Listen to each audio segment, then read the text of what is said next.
Hi, my name is Hannah Sharma and I'm Head of School at Diana School of Community Services. Certificate 3 in Individual Support is an entry-level qualification. By studying this qualification, students get skills and knowledge which will provide them person-centered skills and individual care skills to work in aged care home, disability care home and health sectors. And then it can also act as a foundation course to study further in the relevant sectors. The demand of the healthcare worker is quite in increase, and it is expected that in upcoming years also it will be on rise. So by studying this qualification, you can actually have a career in the aged care home and disability care sector or home and community.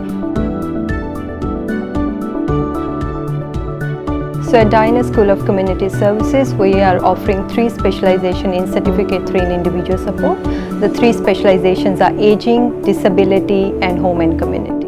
We are actually offering dual specializations as well, in which there is Certificate 3 in Individual Support, Aging, Disability, and Certificate 3 in Individual Support, Aging, Home and Community. For the individuals who are already working in this industry, or for the individual who already have Certificate 3 in Individual Support, we are actually offering the upgrade qualifications. So how it works is, like, for example, if you have Certificate 3 in Individual Support without any specialization but you wish to attain one specialization, please bring your certificate and transcript to us and we can let you know how much duration it will take in order to upgrade to that particular qualification. It can also act beneficial for the students who have already done one specialization and wish to attain another one. So let's say if you have done Certificate 3 in Individual Support Aging, you can upgrade yourself with disability or home and community care as well. As a part of Cert 3 in Individual Support, vocational placement is a compulsory component. There is a requirement of 120 hours that students need to do the placement in aged care homes, in disability care home, in any health settings.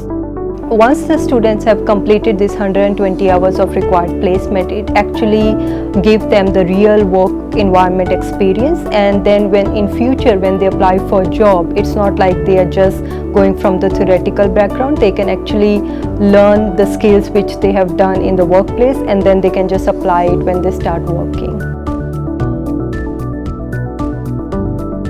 Let's say if somebody wants to study further in the same sector, they can continue their study for Cert 4 in aged care, they can study Diploma of Community Services, and they can further study bachelor's in the universities as well. Upon successful completion of these specializations, there are multiple job opportunities available, like community care worker, aged care worker, disability care worker, family support worker. So there are many options available where you can provide person support to anyone who is in need due to aging, disability or any other reasons.